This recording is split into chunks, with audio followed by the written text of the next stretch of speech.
What's on, ladies and gentlemen? My name's Ross, I like games, and today we can finally look at all of the Enchanted cards which are coming around in Rise of the Floodborn, that is to say, the second Disney Lorcana set.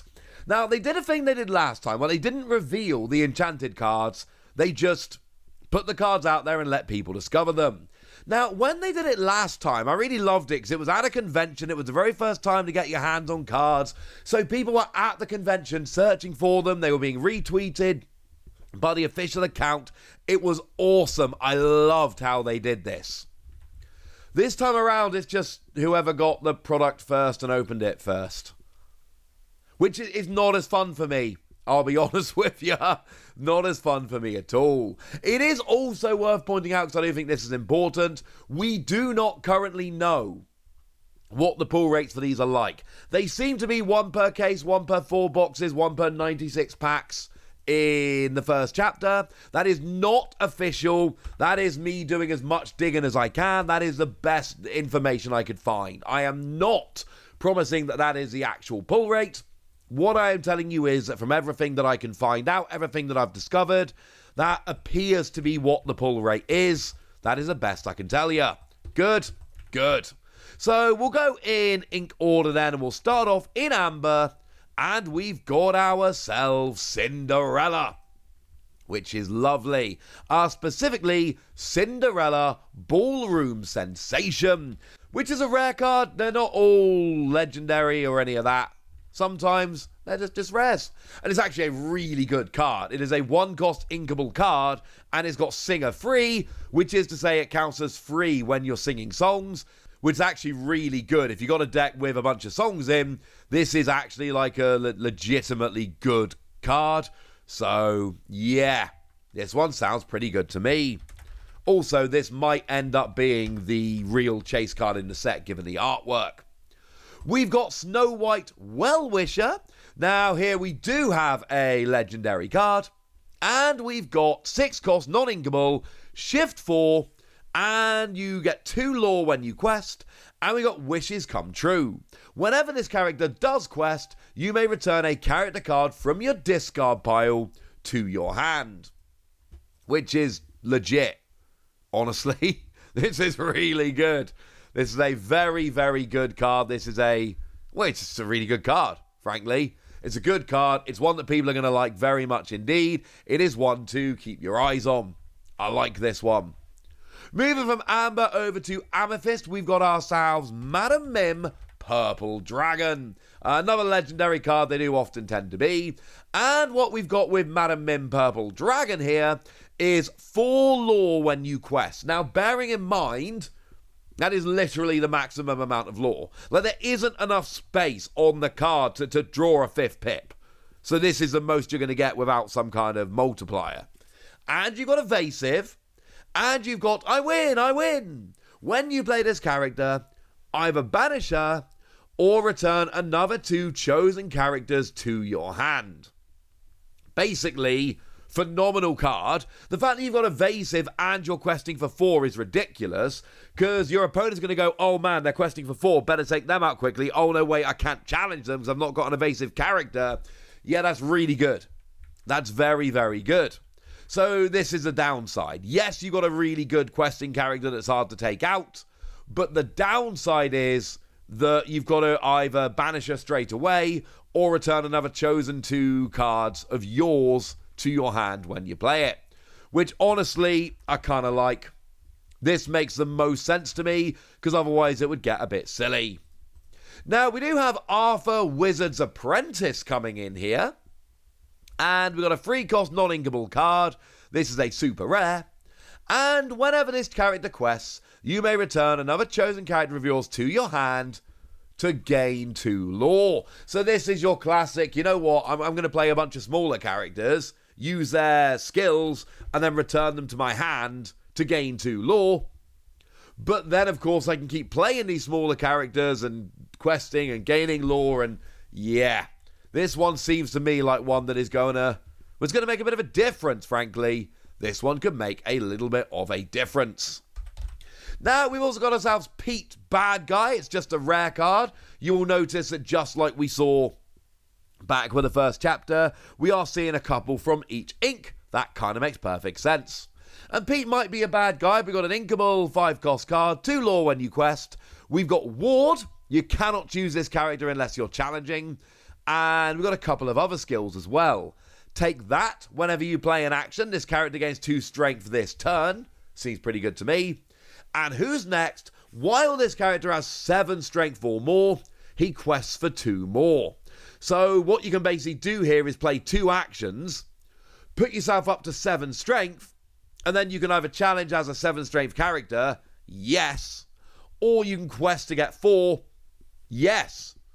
You need to be playing an action-heavy deck, don't get me wrong, but if you are playing an action-heavy deck, this seems pretty gosh darn good. And you'll notice very clearly, Take That does not say once per turn, it says whenever. So yes, you absolutely can activate this skill over and over again during your turn if you wish. Now we've got Beast Relentless coming in here, and this is another legendary card. And it is kind of ridiculous. You quest for 2, which is great, but really we got Second Wind. Whenever an opposing character is damaged, ready this character. Yeah, that's absurd. That's absolutely absurd. That is a ridiculous, ridiculous skill. Whenever any opposing character is damaged, you may ready this character. And again, this isn't a once per turn kind of thing, so you can potentially be questing 2, 3, 4 times with this character. It is absolutely absurd. There are some good characters coming around in this set. Now, moving on to Ruby, we've got ourselves Lady Tremaine. Specifically Imperious Queen, a super rare. And we've got ourselves a 6-cost non-inkable with Shift 4. And Power to Rule at Last.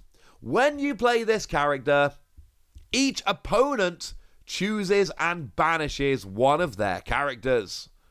Which is clearly awesome. Clearly very, very good. Yeah. Now the good news is, for your opponent, they at least get to choose which one of their characters they banish. But make no mistake about it, this could be a very swingy and impactful card. Now, the other one we get in this ink is Shere Khan. Shere Khan, Menacing Predator. As a side note, the only Shere Khan we've ever seen, and a rare at that. Don't insult my intelligence. Whenever one of your characters challenges another character, gain 1 lore. And this could be a great one, because essentially here, you can do your whole challenging. You can be getting rid of your opponent's characters, wiping their board, but at the same time, also building up your lore, which is clearly brilliant. As a side note, again, there is nothing with this card to say that the ability doesn't stack. So if you've got 2 Shere Khan out, every time you challenge, you gain 2 lore, as an example, because both your Shere Khan will activate at the same time. Just putting that one out there. Just kind of letting you know.